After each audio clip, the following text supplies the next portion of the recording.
So the glacier flows off, the Totten Glacier flows off Antarctica and starts to float. And the floating part of the glacier is about 120 kilometers long.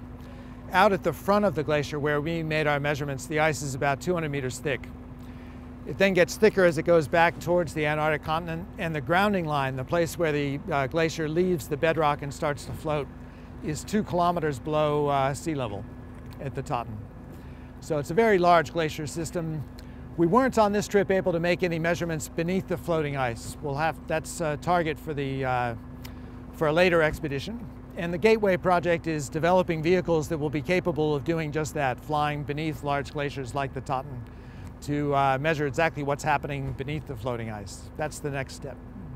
The Mertz Glacier calved in 2010, forming a very large iceberg that drifted away. And that's changed the way the whole Mertz Glacier system works. So on this trip, we were able for the first time to get a ship right to the front of the Mertz Glacier and measure what's flowing, how the ocean's interacting with the Mertz Glacier as well. And comparing those two different glacier systems is going to teach us a lot about how vulnerable the Antarctic ice sheet is to ocean heat.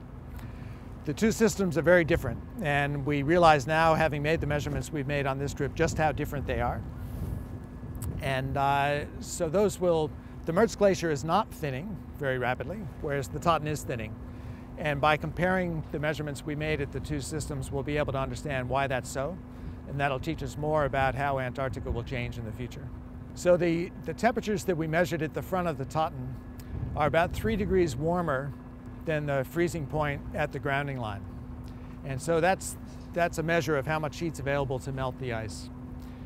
We don't yet know exactly what the circulation pattern is under the floating ice. So we can't prove yet that ocean heat that's available at the front of the glacier actually gets to the back of the glacier where it could drive rapid melting. But this is the first step towards showing that that's possible. The Mertz, on the other hand, all the water that's reaching the front of the Mertz is at the surface freezing point. It's about minus 1.9 degrees.